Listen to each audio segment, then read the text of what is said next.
Good morning and welcome to Monday. I'm Joe Jaquin, CEO of the Patriot Trading Group. I hope you had a fantastic weekend. It was hot and hotter all over the West.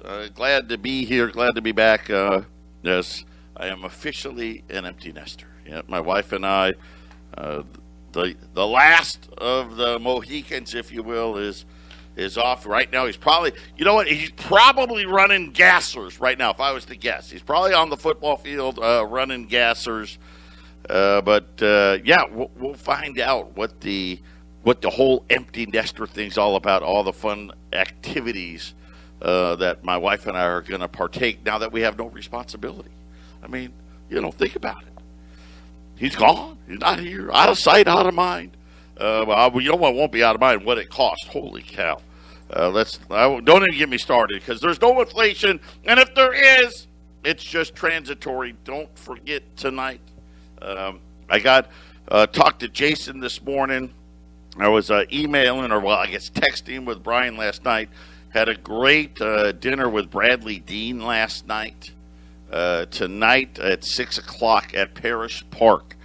For those of you that are the old timers, this is the park where the station used to have the picnics, and it's right next to the radio station, right down the street from the radio station. So if you actually parked near the radio station, you can walk there. It's like a block away.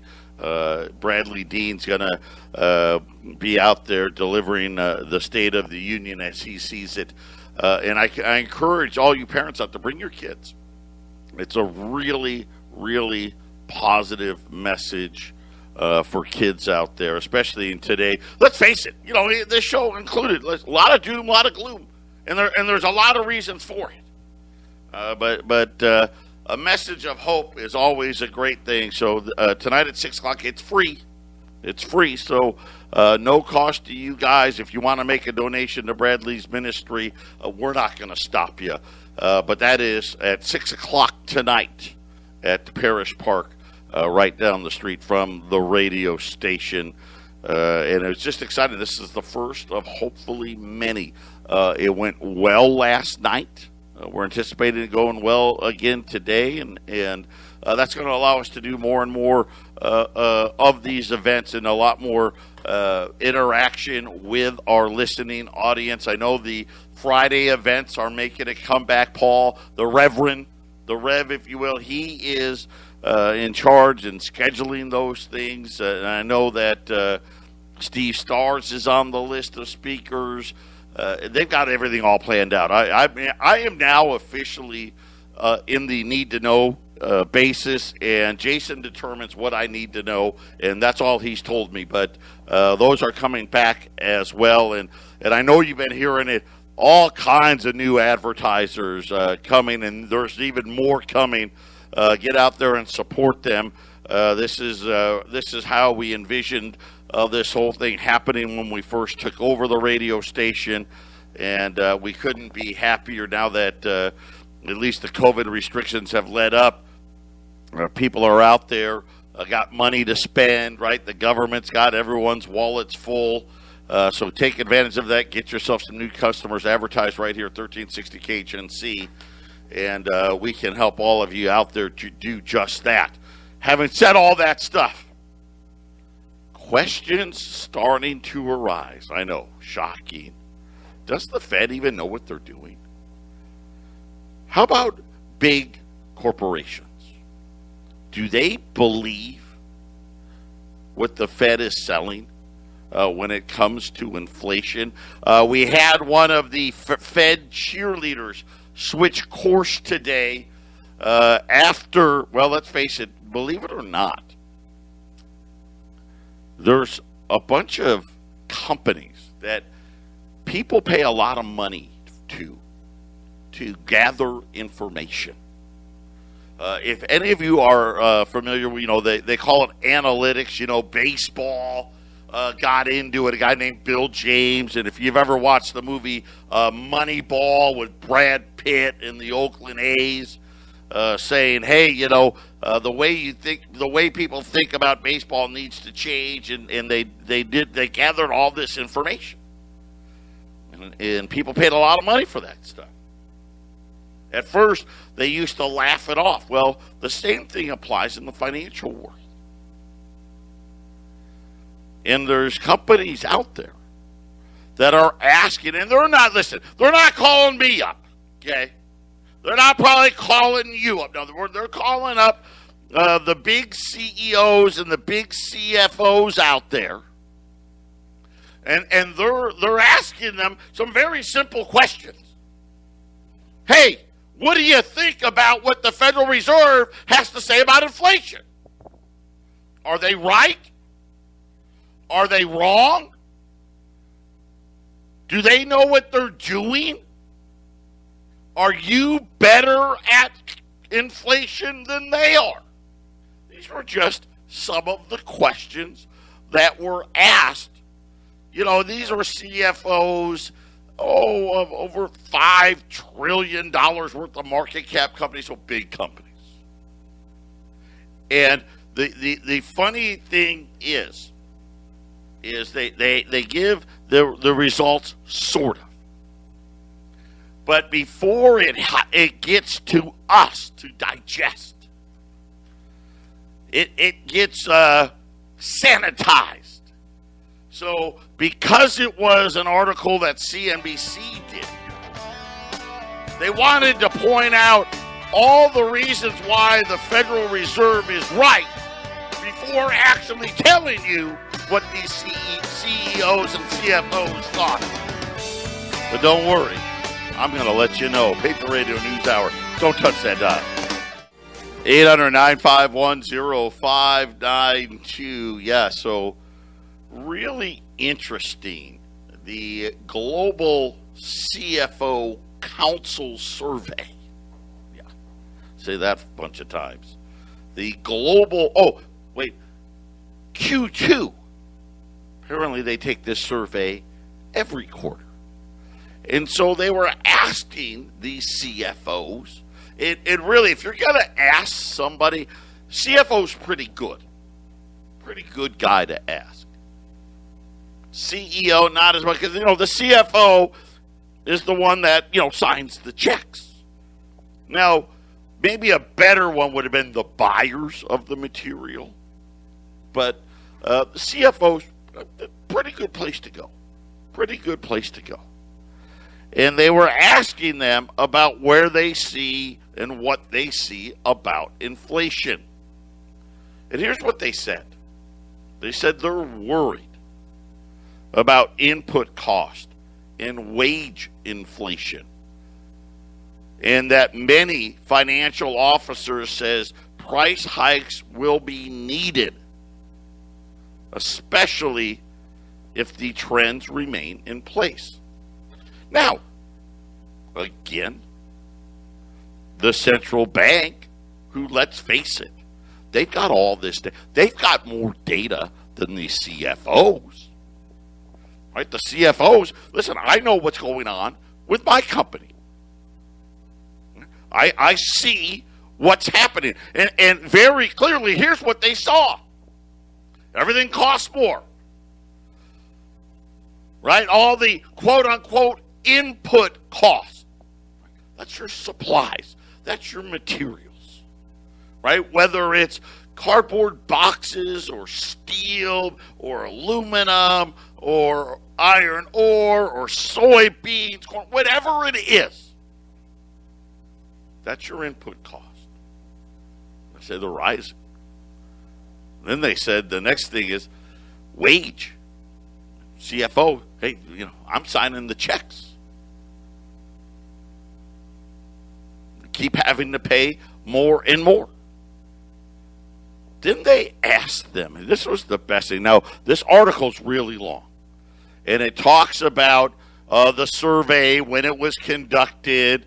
41 members of the Global CFO Council represent some of the largest public and private companies in the world. Okay. Now, I don't know which private ones or public ones they were on, but they said, listen, more than $5 trillion And they went on and tried to, inflation's peaking, and it's going to be transitory, and don't worry. And then right at the very bottom, after you read about how inflationary pressures were hopefully going to subside, that consumers are spending faster, that businesses and governments can ramp up, and they talked about, hey, we think that. Now, I don't know why they say it's peaking, but they're saying, hey, it's peaking. But these CFOs, they're not so sure. And at the very end of all of this stuff, they asked them, how confident are you in Jay Powell? How confident are you in the Federal Reserve and their ability to control inflation? And their answer was very simple. And again, this is the very last sentence. CFOs have more faith in their own ability to respond to inflation. Right? And how do they respond to inflation? They raise prices. Or they shrink packages, right? Right? I mean, and a lot of them are probably going to do what? They're probably going to do both. Hey, I'm going to put a few less products in there, and I'm going to raise the price. They have more faith in their own ability to respond to inflation than in the Fed's ability to actually control inflation. And this is something, again, that I've touched upon in the past. This is what you had to believe if you really think fiat money is a good thing. That the central banks can actually control inflation. They pretend like they can, don't they? Go back to 1971, right? Because that's really 50 years ago, about as far back as you could go. Now, I know they came into existence in 1913, and I know they took the gold from us in 33, but we didn't officially go off the gold standard until 1971. And the Federal Reserve, obviously we had horrible inflation in the 70s, and remember, Paul Volcker crushed it. How did he crush it? He crushed it by bringing interest rates to 20%. Just imagine today, right? You can't do it. It's my simple mind can't do it. 20%? Are you nuts? $1 million house would be like $100,000. I don't even know. I can't even calculate what the interest payment on that would be. I mean, we got $30 trillion of debt. I mean, you can't have 20%, can we? But they wanted us to believe that they could control inflation with interest rates. And of course, they've been telling us for 2 decades now about how there's not enough inflation. Of course, inflation, devaluation. We want the money to depreciate faster. Why? Think about it. Does a strong nation want their money to depreciate? I mean, just common sense says, no, well, the opposite would be true. We want to have strong money, not weak money. So why would we want any inflation at all? Well, this is where the banker comes in. And in order to propagate debt, because they need you to believe that $1 million home is a good investment. They need you to believe that the S&P 500 at all-time record highs is a good investment. And really what they need you to believe is that investment's going to keep going up. That's why deflation or devaluation is so important to them. See, if we can make the dollar worth less, it seems like these things are doing better. Should we be happy about home prices? I mean, if you're selling a home, sure. But as we've seen, not that many people are selling them. Number one. Number two, they're the only people happy about it. But they told us that they can control this thing, inflation. And that they raised rates, it would slow it. And if they lowered rates, it would speed up. That's what they said. Well, rates have been zero for a decade and a half, pretty much. Now, of course, it took a while, but inflation is now exploding. But they say, no, it's going to be fine. Now, part of it is, well, technically, it was running below what we wanted for 15 years, so it's okay that it's bigger now. And as I've educated all of you, that's a big lie, right? Inflation never got to 1.3%. It never got to zero like they claimed. Right? They went to that new educational theory, right? It doesn't matter about the answer. It doesn't matter if the answer's right or not. But did you have sound thought processes in getting to your wrong answer? That's really what matters. And that's exactly what we got, isn't it? The Fed came up with some fake numbers, pawned them off as real. And now even their fake number says inflation is rising at a horrible pace. And these CFOs, listen, they won't go on camera and say it. Matter of fact, don't even put my name on it. I'll just be company A. I want to be anonymous in this. We don't really have any belief in the Fed at all. Matter of fact, we can have more control over inflation than them. And you know what? You know why they feel that way? Hey, listen, eventually we're going to keep raising prices until we can't. That's really what they meant. The Fed doesn't have any control. We do. Let's look at some other costs that have come out to light. Big article over the weekend about automobiles. Now, this is one of the main drivers of inflation, and I don't really know why.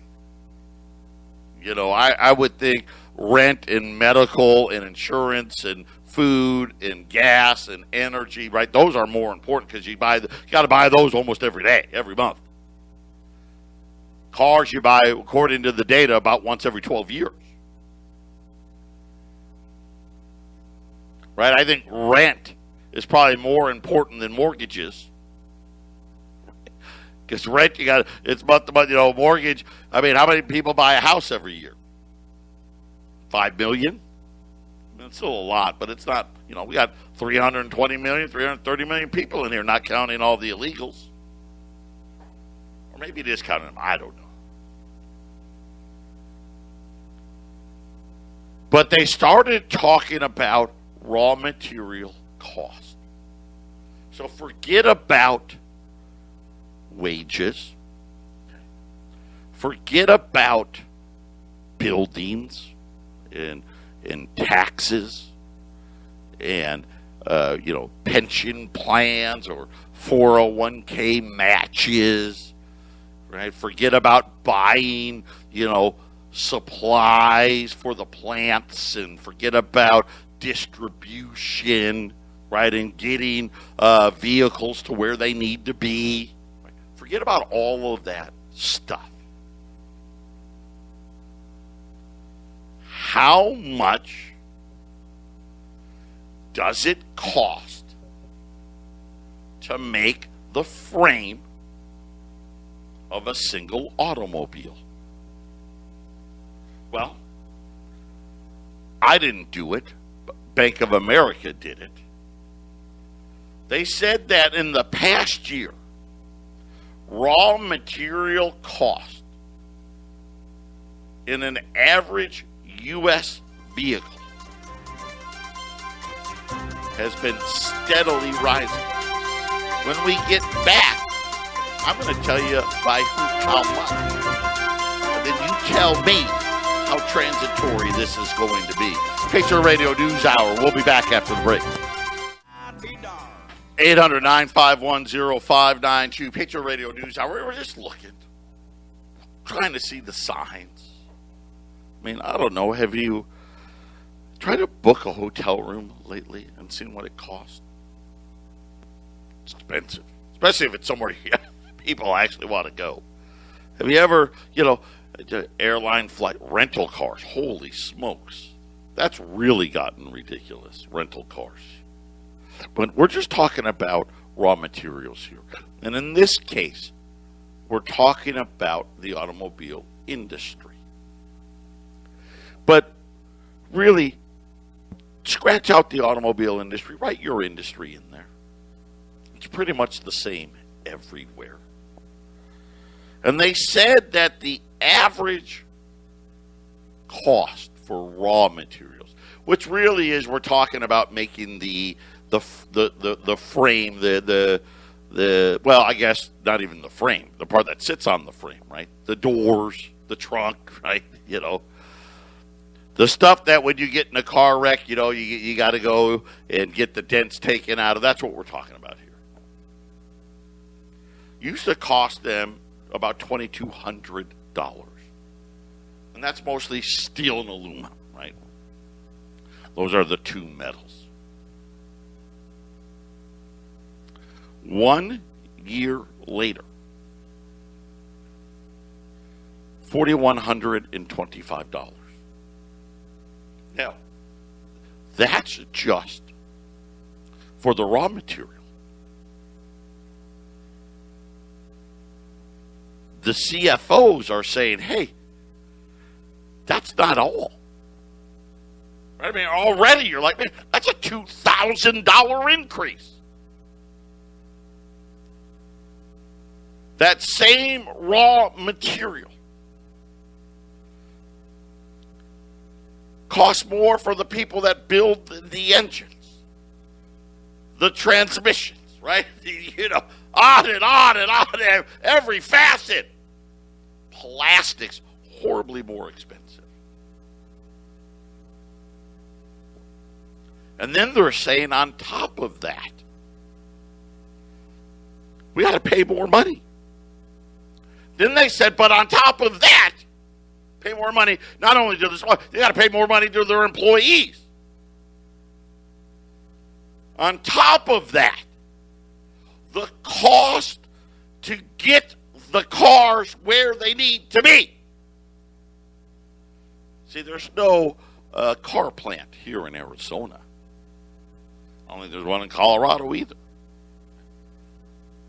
I mean, they're mostly in Mexico. Let's not kid ourselves, right? They're mostly in Mexico. Well, we got a few, Michigan's got a few, Ohio's got a few, Missouri's got a few, a couple of the states in the South got a few, but they're mostly in Mexico. Or they're in South Korea, Japan, China, right? We know where they are. The cost to get the cars where they need to be, that's up 300%. So think about Raw materials up 100%. Labor costs up 10%. The cost of, the engines and all the other ancillary items, the dashboards and the seat covers and the floor mats,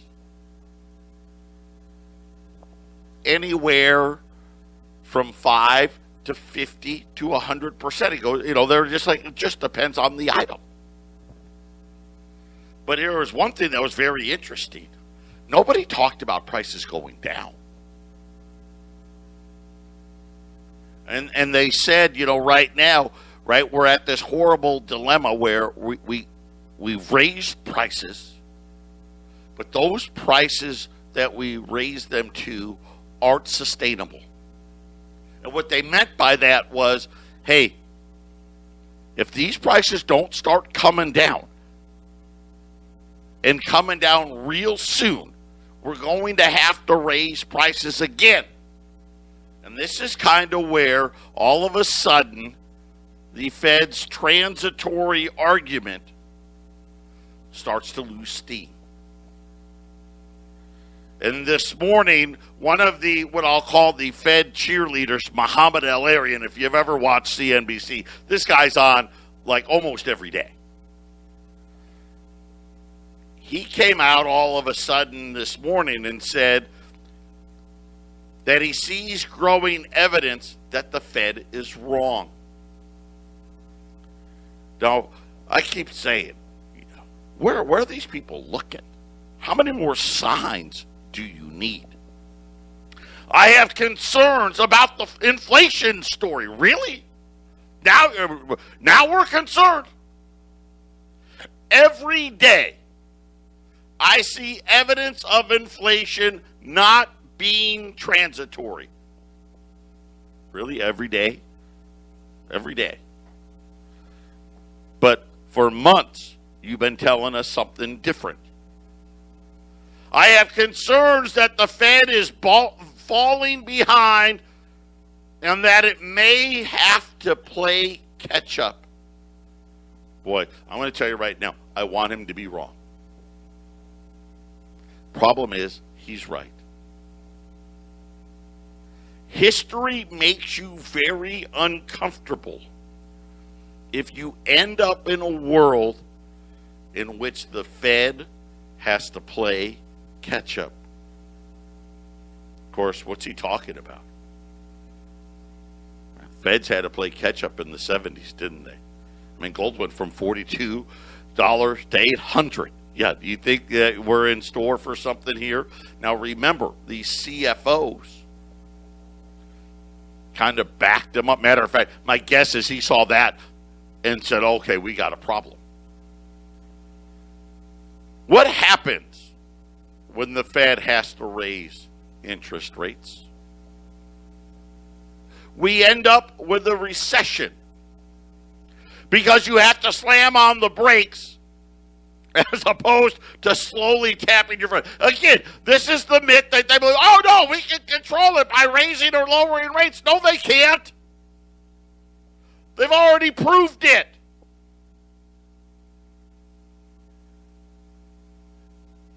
Here's what's very, very simple. If you actually look at the numbers on inflation, I mean, really looked at them, like I have. I see them everywhere. It's what I'm doing. I'm researching it all the time. I don't care. Okay, yeah, a vehicle costs more. I get it. And guess what? That's not a reason for it to be transitory. Why did it cost more? The problem was it wasn't just because steel prices went up. That could be transitory. Everything has gone up. That's not transitory. Patriot Radio News Hour. We'll be back after the break. It's not transitory. I don't think so. I want it to be. Let me be the first to tell you I want it to be. But it just doesn't make sense. Here's another headline. Airport restaurants, TSA, offering $1,000 bonuses to find workers, right? And it's everybody. Let me give you an example that I think all of you could relate to. And then you can decide. Should you be buying more stock or houses? Or should you be getting ready for what's coming next? Lumber. We've all heard the story. Remember, lumber prices went through the roof. I think there was one point, it went up like 15 days in a row. It was incredible. The cost of the lumber added $24,000 to the cost of a home. Just the lumber. Well, lumber prices, they're way off the highs. I mean, they're not going back to those old lows, but they're way off the highs. And have been for a while. I mean, we should have seen a housing sale, the average price of a home fall based on that transitory factor. Right? Something happened in the lumber market. And the Fed knows, well, it'll rebound. It'll balance out. We see that in agriculture, why they don't like to count food. Well, there was a drought, so corn prices went up and soybean prices went up, but next year it's going to rain, they'll go back down. Right? That's transitory.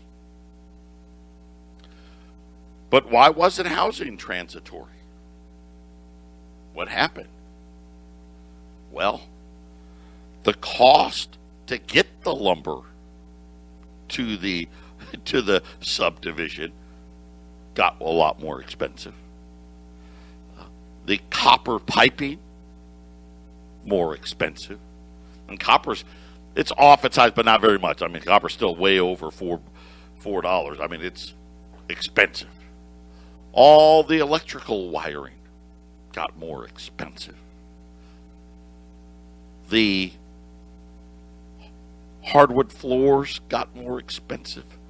The tile got more expensive. The granite countertops got more expensive. The plumbing fixtures got more expensive. The bathtubs and the showers and the sinks, the knobs to turn them on got more expensive. The concrete to lay the foundation and the rebar that went in it got more expensive.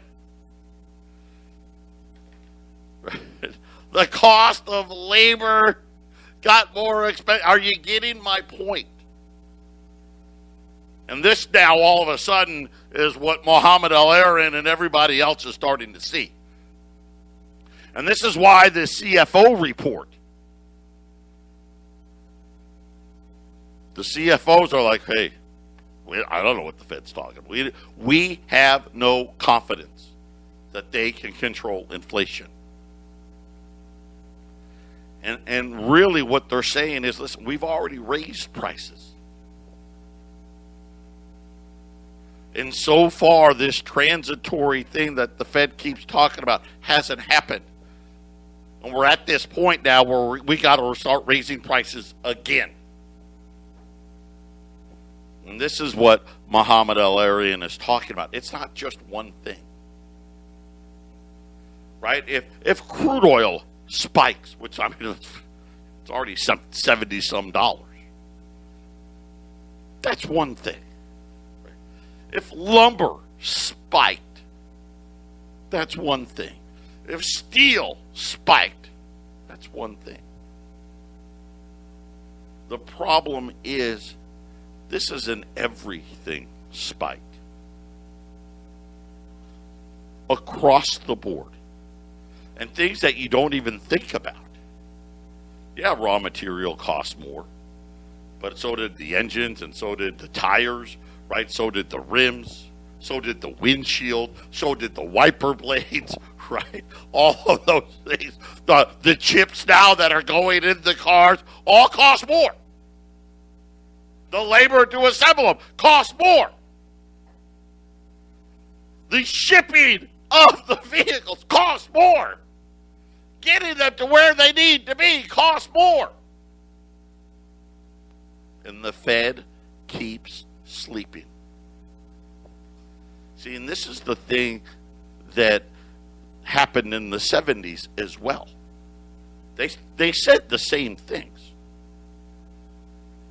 It's just transitory. It's going to go away, right? What is the one thing you hear about the 70s? The one really big thing was the oil embargo, right? That's the one. That's the only thing I remember from my textbooks in going to public school. Yeah, there was gas lines and an oil embargo, and kind of, sort of, the ending of the Vietnam War, right? But that's all you hear. That's all we saw. That's all you heard about. It was one thing. But it was so much more than that. And the longer the Fed sleeps, the worse the medicine is going to be. And here's my thing, though. I don't think they're going to do it. They can't raise rates. This thing, I think, this is my thing. I think inflation's going to get so out of control before they actually are forced to do it. Because they already know what's going to happen when they do. Patriot Radio News Hour. Final segment coming up.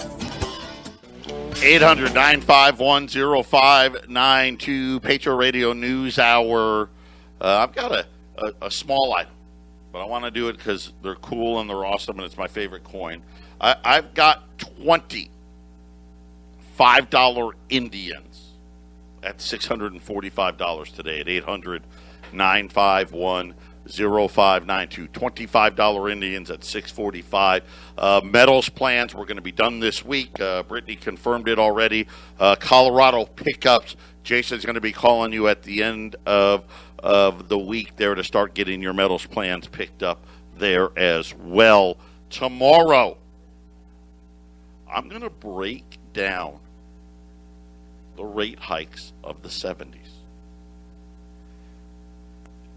Just so you know, interest rates in January 1971 were at 4.25%, which was normal for that time, 4 to 5%. And people tell you, oh, gold doesn't rise when interest rates do. Oh, yeah, they do. Yeah, they do. The 70s is a great example of that, but we'll break it all down tomorrow. We're going to go year by year of what was happening. We'll talk GDP, we'll talk unemployment, and we'll talk inflation and try to draw parallels to what we see. It was really eye-opening for me, and I think you guys will find it very, very interesting, all of those things. But $5, I don't have very many, I apologize, but it is what it is. $5 Indians at $645, $10 Liberties at $1,050, still the best. Hey, what's the best deal? What's the best price per ounce? It's got to be that $10 lib at $1,050.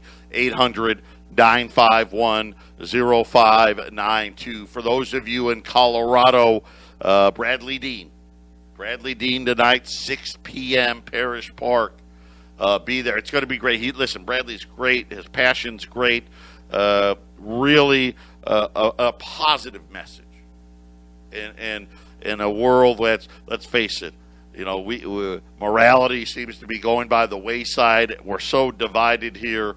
A positive message for the younger kids. This is kid friendly. If you want to bring them along, do it. There is no cost. If you want to make a donation to Bradley's ministry, we're not going to stop you. But that is at Parish Park tonight at 6 p.m. Tomorrow, we'll see what happens. But right now, gold's up 3. Gold's really flat, really. It's 1880. Silver just under 26.25, 26.22 on silver. The Dow's actually down a couple of hundred points, about 205. Here's the funny thing again: the 10-year note 146. Not rallying at all. Big concern for me, because you know what the bond market's saying to me? We don't believe the Fed at all. Don't believe it. I know that they're snake oil salesmen and they're telling you one thing, but they have no intention. That's my fear. Because if the bond market actually believed the Fed was going to taper, that the Fed was going to raise rates, we would see, at least 1.6, 1.7. And that's kind of idiotic. Think about, a low rate in the 70s was 4.25. Now we can't even get above 0. Patriot Radio News Hour. God bless everybody. We'll be back tomorrow.